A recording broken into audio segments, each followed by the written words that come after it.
my buddy. Hey, you know what I want to talk about today is when you get a little puppy and you introduce him to the house.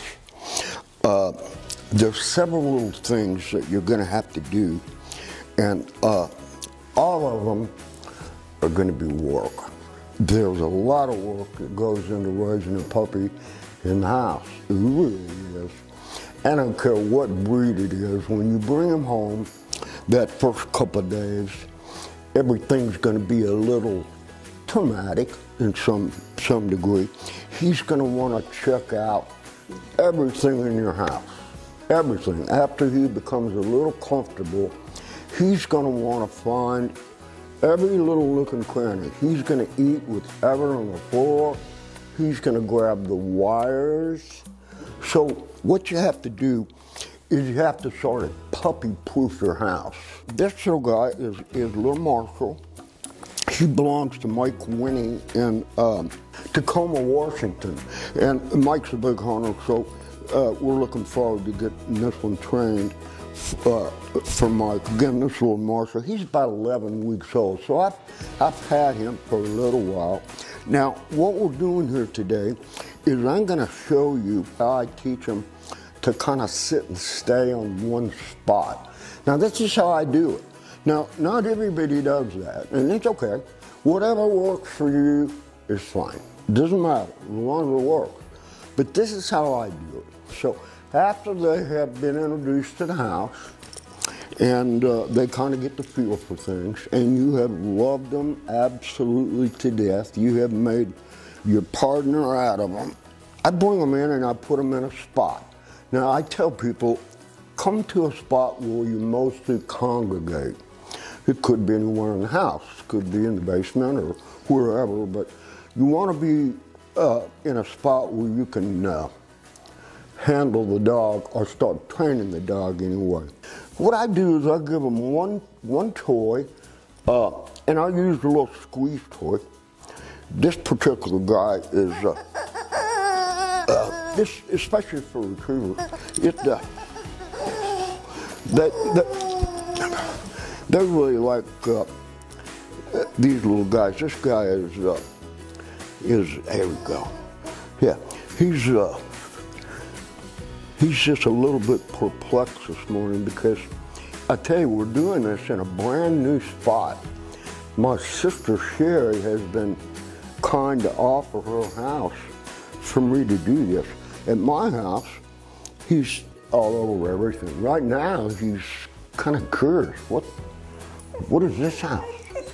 What's going on? This is all new stuff, and I want to go play with it all of it. So you see, I'm just holding him here on a rope, and I'm not making a big deal out of it. I haven't said anything to him at all. I haven't used any words, but he can start getting used to the sounds of the house by that boy. Good. You know, you got someone else in the house that's opening doors and banging refrigerator doors and opening and banging around and shut the door. Yeah, there you go. Open the microwave and back and rattle around dishes and all those things and get him used to the sounds of all these things without going and jumping and going crazy about it. And it's really not hard to do. And what I do is, it works good for me, is I just make a loop in my rope here like that. I just put it around my shoe, and then I can just sort of relax. And all these little sounds and all this little stuff is over his life. If you start when they're little like this, they're going to be a little easier for you to train. And now, there's one thing that I don't do, and a lot of people do, and it's just fine, is I don't give them any food. I don't give them any treats, because it seems like down the road, if you do too much of that, they start to beg for them a lot, and every time you walk over to the cabinet where the treats are, he's headed over there because that's what he's going to want. So I just do it by a lot of praise. And let's talk about it's real simple about nutrition, so I'm not going to go into a ton of it. Feed the best dog food you can afford. That's what I tell everybody. I feed Purina Pro Plan, and it works really well for me. Now you see right there, he's getting ready to chew on the end of this little pillow. So you just deter him by doing that, and you just push him down, and come over here. Yeah, that's a good boy. That's a good boy. That's a good boy. And I also, one of the words that I never ever use is the word no. Because what happens is, if you use the word no, and pretty soon it's so redundant that he thinks no means, okay, I can do it. So I never really use the name no. I use their name a lot. So little Marshall will know his name. I'll also teach him the word here to come to us. And a lot of praise and a lot of sitting, and you have to be real patient. You got to do this little stuff every night. And what I'm going to do in a minute is bring in another puppy that's a little more schooled and show you how that works. Now, another thing that's important is when someone comes to the door, get used to that. Hey, how you doing? Hey, thanks for coming over. And you get him to where he's sitting still when he hears that. And that's not his cue to jump up and start barking and go insane and do all this kind of stuff. Now, let's talk about this. You see this little collar? It's fluorescent orange, and it glows in the dark when the lights hit it. And you see this little guy is just jet black.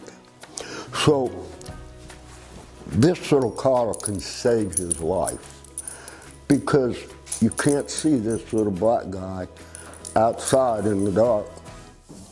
When the lights hit him, you can see him with this thing on. The point is, when you get a little puppy, again, doesn't matter what breed it is, they're a ton of work. They really are. I'm not gonna lie to you, they really are. To be trained properly, to be outside, to be aired, to feed properly, to learn to go in the dog crate. And that's what we're going to do right now with this guy, is we're going to show him how to get inside the dog crate. Now the dog crate, you're going to find over the years, is going to be your best friend and their best friend too. It's comfortable in there. It's their little spot, and they really enjoy it. Now the first few days they don't. So when you bring a puppy home and he's never been in a crate, and you put him in there, he's probably going to whine and cry and bark and bite and do all that kind of stuff. You're just going to have to let him do it. If you go over there and get him out every single time he does it, start loving him, it's just going to continue and continue and continue. I tell people, just take the crate, maybe and put it in another room or something, and just bear with it. The crates that I recommend are plastic dog crates. They can't see out of them like they can the wire ones. And what we're going to do is put him in there. That boy, that boy, that boy. He's been in the crate now for a good while. Now you don't want to get off the rug, do you? Come on. There you go. Sit. Now, when I put him in there, good boy, good boy. There you go. And he doesn't mind to go in at all. I also maybe put in one toy, just one. This one is the most annoying, of course. Had to buy the most annoying one. And there you go. Now, if he starts to whine and cry and do all that stuff, you can take a little towel or a little blanket, just like this, and you can just cover it, just like that, and he can't see out. And that makes that part good. So what I'm going to do is I'm going to bring in another little puppy that's just a little older and show you just a little bit more of a result, okay? Be right with you. This is little Josie, and she's just a little older. She's about 7.5 months old, and you can see she's a lover. She belongs to my pal Zach, lives up in Ohio, and Zach is handicapped. He had a car accident, and he's in a wheelchair. But this guy, it hasn't stopped this guy one bit. He absolutely loves to hunt. So we're training this little puppy from my pal Zach, and you can see she's just an absolute lover and loves to retrieve. But she's doing real well in the house now. I've had her a little longer, and show you how this works is sit. Once you've done your obedience, sit, and sit is you can start letting her just sit there. And you can go to different spots in the house now. She knows how to sit in one spot. And you can have a conversation with somebody and you know she's there. And she's sit. So she's slowed down on her own. And she's never been in this house. So you can see how pleasant this is starting to be. And if you can, bang around there in the kitchen. She's been used to sit. Good. Okay, good. Sit, down, sit. She's been used to all the noises and getting more comfortable with it every single day. Now she's aware of what's going on because Sherry's doing all the banging for me and doing all that kind of stuff. So sit. So that's a girl. She's still young and she's still learning how to go. Sit. Good. Sit down. Good. Sit. Now you notice I'm not howling at her, screaming at her. This just takes practice. Instead of me sitting over there with her and holding the rope now, I'm able to get up and go around the house, etc., and do it, sit, and do what I need to do. Sit. Good girl. Sit. Now, sit. Once you've got this part started, go back over and pet them and show them that they're doing a good job. Yes, you are. You're doing a good job. Okay, down, sit. Now, when they get about this age, one thing that I do give them, sit, instead of a toy anymore, is a bone. There you go. Now then she'll lay down and sit, play the bone. Sit. There we go. They love these bones. This is a big, hard bone. It's not one of those rawhide kind of bones that they don't care about those much. They're hard in our digestive system, and this one is a real bone. And yeah, you're a good girl. Okay, sit. Down, sit. There you go, sit. Now you see she's still learning, and sit. Sit.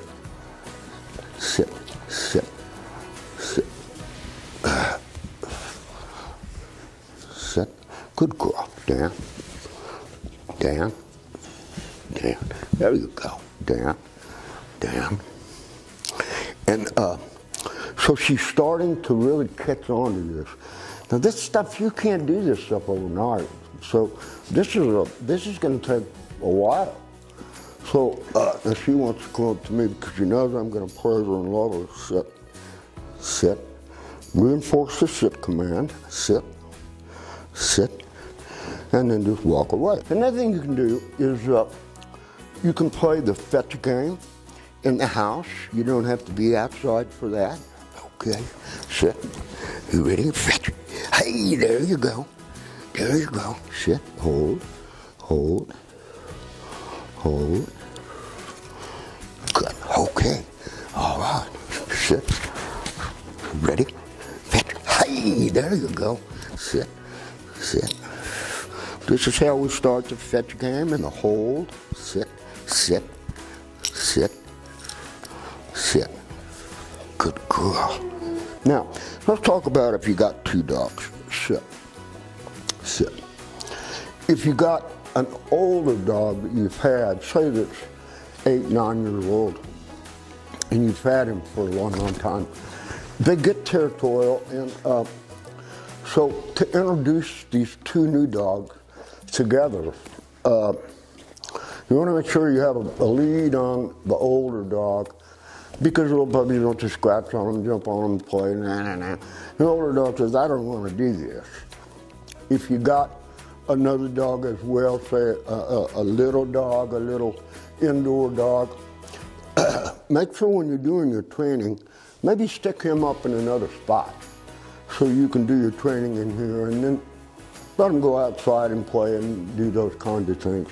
And they have to be taken care of, just like little babies, to do it properly, because you're going to have these guys for about 15 years. And if you get started with them when they're young and show them what you want when they're babies and they grow up, they'll do real well.